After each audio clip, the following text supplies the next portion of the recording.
Hey y'all, this is the Zen and Coco podcast, where conversations are always centered on relatable and real as fuck self-care for super chill black girls.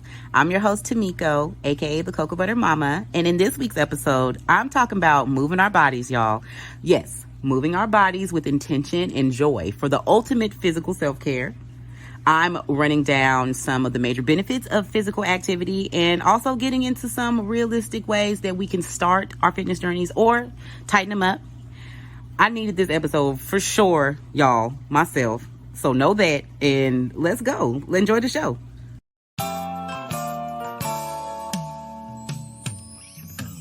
You are now tuned in to Zen and Coco, the podcast centering radically unapologetic self-care for super chill black girls.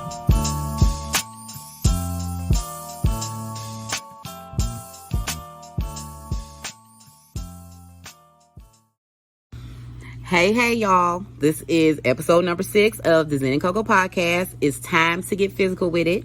Welcome back if you're already down with the situation, and welcome to your new favorite podcast if you're catching it for the first time. I'd love if you can subscribe to the podcast and check out all the other episodes. Of course, they're streaming all over the place. Everywhere that I can put them, they are there. Apple Podcasts, Spotify, YouTube, you name it. All right, so let's get right into it. Last week, I told y'all that I wanted to break down my favorite 6 areas of self-care. You know, we started with daily essentials, right? So this week, we're clearly into the physical area. Like, for real, I am challenged by physical self-care, y'all. It has been that way off and on the entirety of my life. So know that in this episode, I am absolutely standing toe-to-toe with everyone. This is not me approaching with any role of authority or really knowing what. Basically, y'all, I'm just trying to figure it out too. Physical self-care for me is a touch and go situation, right? So with that in mind, each week I'm going to just make sure to remind everybody that, you know, we're doing this little 6 area of self-care breakdown. And also that the goal in doing these breakdowns is to explore together and just discover ways that we can improve, like how to water our self-care gardens fully, right? So anyway, let's get into it. Let's get physical. It's time to get physical with it. First of all, I am so irritated, y'all. When you go and do a general Google search or whatever your search engine of preference is, right?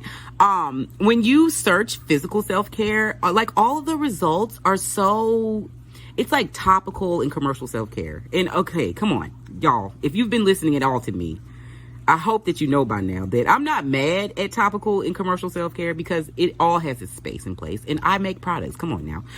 But it's not the focus, and I just feel like it gets so much attention that we lose that self-care is like a lot of other things.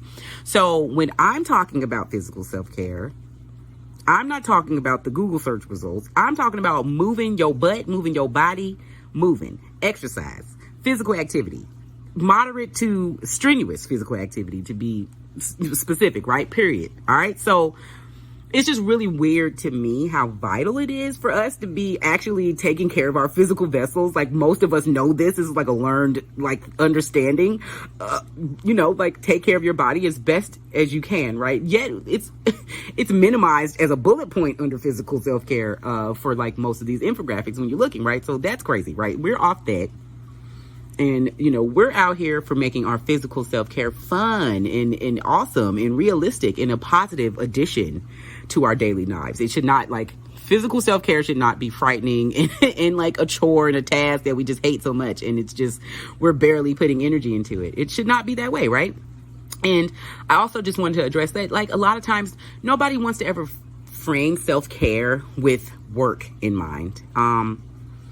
And I think that taints the perspective because sometimes I just feel like work is not bad. Like, it's okay to work. I feel like a lot of things come from work. Like, I feel like, again, hopefully most of the adult women and people consuming this content would agree that, you know, work outputs, especially when you mean it, especially when you're passionate about it, especially when you're good at it, you can see change, right? So it's okay to know that regular exercise and movement is good for us.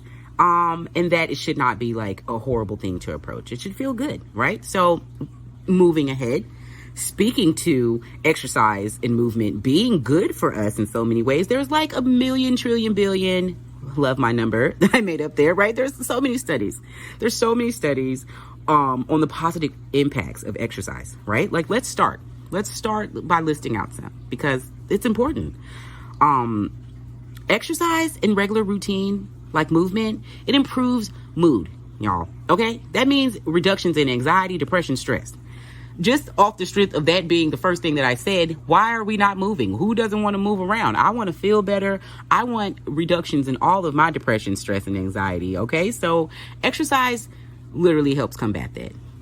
Exercise and routine, regular, awesome, dynamic movement also supports healthy metabolism. Okay, it also helps build and maintain healthy muscle mass and bone density, which is critical for everyone, but especially for women. Our bone density and it's vital. Who wants brittle breaking bones, especially as we age, right? So another awesome benefit. Exercise also helps with like healthy weight management. And I like to say it that way because everybody's fitness goal is not to get slim and look smaller and to lose weight. Some people's fitness goals with their weight is to bulk up and gain weight. So again, healthy weight management is also a wonderful positive benefit of exercise. Exercise also increases energy, reduces fatigue. It helps combat the development of chronic diseases like diabetes, high blood pressure, and heart disease. Again, as Black women, these are like things that affect us at such a high rate. Like, this is important. All the more reasons to be really doubling down on our physical self-care and the need for it, right? So, also, exercise improves sleep and relaxation. It improves your cognitive functionality, which is again another awesome benefit for all, but especially for the elderly, for people that are in their senior season of life. Improved cognitive functionality on top of the improved physical aspects of what physical fitness gives you is just amazing, right? And my favorite one of all is exercise improves sexual desire, performance, and function. Like, hello, me going to get it in outside makes it so that when I come inside, I'm able to better get it in. Like, that is just a win-win on all fronts, ask me. And last but not least, exercise is also really cool because it can help you increase or improve your pain tolerance and pain threshold, but it also can help control pain associated with particular conditions. So, say you are experiencing low back pain that stems from, I don't know, some injury that you sustained, and physical therapy is helping you get stronger so that way you're reducing pain. And I feel like there you go, right? A perfect example. So anyway, Tameko, slow down, girl. Right? Let's slow down. Let's chill out. Right? That was a lot. And everything was great, but it's still a lot because honestly, that's a lot of stuff to take in. And even though we know it in air quotes, right, it's still hard for me. Trust me, I'm talking to myself now, y'all. It's definitely hard for me, but it's still hard for a whole bunch of us to connect with a healthy and dedicated physical self-care routine, and for even deeper than just establishing a routine, but actually shifting into a wellness lifestyle that you're trying to uphold all of these areas of self-care. And I think that many of us are plagued with this feeling of there's just never, there's never enough time. There's never enough time. Again, in the space of being women and just being, we're everything to everybody. Black women are everything to everybody. Our schedules are full. We are booked and bothered. A lot of times we have obligations to our work, to our family, to our friends, to all of the things. And then, of course, a lot of us are putting ourselves last in that list, and or actual physical setbacks. That can be due to illness or disability. So, there's just a lot of reasons to really be mindful about exercise can really feel elusive for real. It's just the truth, and that kind of sucks, right? So, and open honesty for me, because y'all know I like to tell it, right? So I'm 17 months postpartum, as of the time of me recording this, right? I'm 17 months postpartum with my daughter, y'all. And let me tell you, oh my goodness, I've had to confront myself so many times regarding my body, like just literally like my image and what I think I'm supposed to be looking like and feeling like, just in general. But at this current time, like it's not some new feeling, and it hasn't went away as I've gotten, farther and farther away from the birth of my baby, right? My like normal life go-to self-care goal has like always been, work out, just get back to working out, and you'll feel better. And lately I've been, like saying work out like I used to, or like having this comparison of time about like before stuff versus now. And it's literally only made me feel frustrated and overwhelmed. Y'all, it's like no longer motivating me, and it's like it used to. And that's really just been a struggle for me to wrap my brain around. Like, I felt so guilty about time management for myself outside of being a mama, a wife, a friend, a sister, daughter, support person, co-worker, like everything that I am outside of like who I am to myself.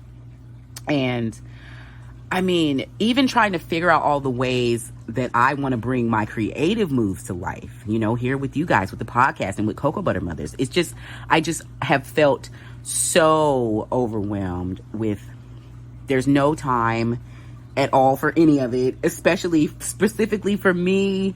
How is it all going to fit, y'all? Like, oh my goodness, I've cried, I've yelled, I've been all over the place with it. And I've just been really down. But here's where the work comes in, right? Here's where the work comes in. I had to pull it together. I had to pull it. All right. I had to check myself and remind myself of a few things. Like, sis, first of all, you had a whole baby. That's right. A whole human, a whole new person. Like, that whole mindset of being postpartum and just like having to snap back and all of that, had to work through all of that and realize that I had a baby. Like, girl, that is amazing. I'm so proud of myself. Awesome. High five. But then right after the baby, a global pandemic popped off. Like, oh my gosh. Right? So I'm just thinking, like, Tameko, girl, woosah, check yourself. Stop comparing how your body used to work when it was younger, and stop comparing to how it used to work before you were a mama, and absolutely stop comparing all of that to a life before a global pandemic happened that none of us considered. And now life is just different, so we're approaching stuff differently. Like, let's burn off all of the other stuff and get with what's going on right now, right? So back to it all feeling elusive, y'all. Trust me, all of that was to just say that I understand when we're confronted with how am I going to make some space to like try to burn a calorie or two, girl, I get it. But also, sis, come on. Let's also be realistic though, because we're all here to make it work. So let's confront the excuses. And let's honor that it matters. I matter, you matter, we matter, our health matters, and our physical self-care can be improved. And we're going to learn how to create the time to make it work. And that's just it, right? So I think that a lot of times we're mentally stuck in a rut despite our desires to do better, right? So what are ways to like work on the motivation to keep it all going without stopping and getting discouraged, right? Like, I feel like I ask myself that all of the time, every day. And I challenge y'all to do the same. Like, ask yourself and start there, right? So I think that let's stop with the negative talk and frame it better. So I feel like that kind of just goes right into what I just told y'all. Like, I had to check myself and pull it and stop like being all harsh about, I had a baby, it happened. Okay, but also don't stop there. Like, don't let the baby be an excuse to not do better. But also don't judge myself for having that happen. And so my body's different and my physical needs are different, right? And just framing the mindset better. So it's okay to admit that you'd like to change something about yourself physically through exercise goals, especially if it's behind your health. I feel like we're so conditioned to be triggered by talks of weight, that it can lead to like issues when needing to address it. with our own dang selves. You know what I'm saying? Like, it's a lot packed into existing with a feminine body and existing with a black feminine body. A lot of us are traumatized, right? We have like these weird body standards and a lot of things that are put into us outside of ourselves, right? So instead of saying shit like, hey, lard ass, lay off the donuts, okay? Which is so silly to say, y'all. I'm so silly. Anyway, but y'all get it. Like, instead of saying something like super negative and self-depreciating, you can say something like, hey, girl, looks like we're stress eating today. These donuts are delicious and you do deserve at least one because you're going through it. But for the rest of the day, let's make a better food decision. So I just feel like it's a read, but you're not like saying something horrible to yourself. It's called grace and being kind to yourself, which is another part to starting with motivation. If you're not calling yourself fat and talking to yourself negatively, I feel like that goes a long way to up the desire to actually change something about yourself. Right? So I think also we have to really set and have realistic goals and don't approach it with the all or nothing attitude, right? Realistic goals looks like me not trying to have this post-baby core that literally feels like, oh my God, I'm not able to barely sit up sometimes. I probably shouldn't say that my daily workout should start at 100 sit-ups or nothing. Because not only did I set an unrealistic goal, but then I'm approaching it with the all or nothing attitude. And that's going to like literally make me be frustrated because I can't reach that goal. So now I just don't want to do it at all. That's not what we're doing. Exercise and movement doesn't have to feel like marathons or super strenuous, like amazing and long acts of fitness, y'all. It's not setting world records every time you step out. A little and at least trying a few times a day and or a week.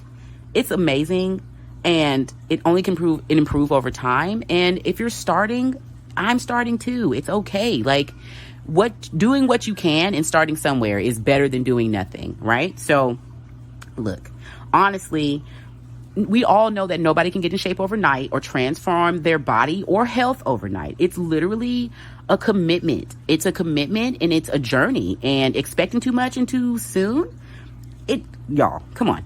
Tragedy. Tragedy, right? It's only going to lead to frustration, burnout. We over it. You're not going to do it. And now you're even further away from, unlocking the goals. And I think that we all should and we can not even try, but we are able to focus on reaching our fitness goals. It's possible. And instead of obsessing over results, let's focus on consistency, right? So here, let's confront these excuses. Okay. Before I go, let's confront some of these excuses. Cause I'm talking to myself here. I'm not just talking to y'all. I'm confronting some of my own excuses. So let's talk about, like, if you hate exercising, cause I say that a lot. Oh God, I don't want to. I hate it. I hate exercising. So, okay, girl, what does that mean? Make it fun, boo-boo. Make it fun. If you hate it, then make it fun. That means that if you hate whatever form of exercise you're saying that you hate, that means that you need to find a different form of dynamic movement that entertains you. Okay. So for example, I am not a gym girl, never have been, never will be. I do not want to be trapped up in there. All the glass and the metal and people. Oh, yuck. No, not my vibe. I want to go on a hike. Okay. I hate being in the gym because I'm distracted. My brain is everywhere else other than the actual physical part. I'm everywhere. A hike, though, I am engaged. I'm mentally stimulated. I'm visually stimulated. There's stuff happening. There's plants and flora and fauna happening all over the place. Also, I'm exerting energy. I normally hike with a pack. I have, weight on my back. It's, hopefully a nice, yummy weather situation going down. So I'm sweating. Hiking, like I said, make your workout not be horrible. You can do that. Make it not be a horrible task. Turn it into an adventure or playtime, right? So moving again. Okay, so maybe you feel like you don't have a lot of time. I already talked about that.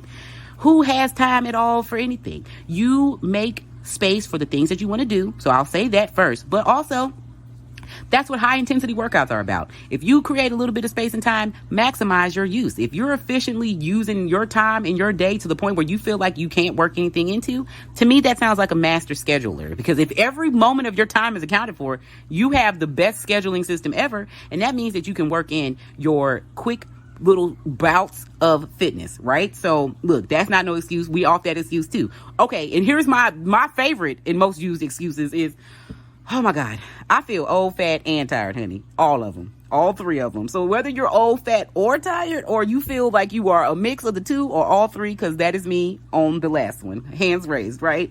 I feel like I'm old, fat, and tired, and I can't even think about exercising? Well, girl, remember the positives that we went over? All of those things are improved with exercise.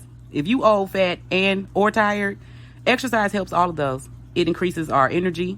It helps us with weight management. And if you're old, then you need exercise because you need better bone density, muscle mass, and cognitive functionality. So like I said, we already addressed all of those things. So boop, it just really feels like I want y'all to know that all of these things are here to help us.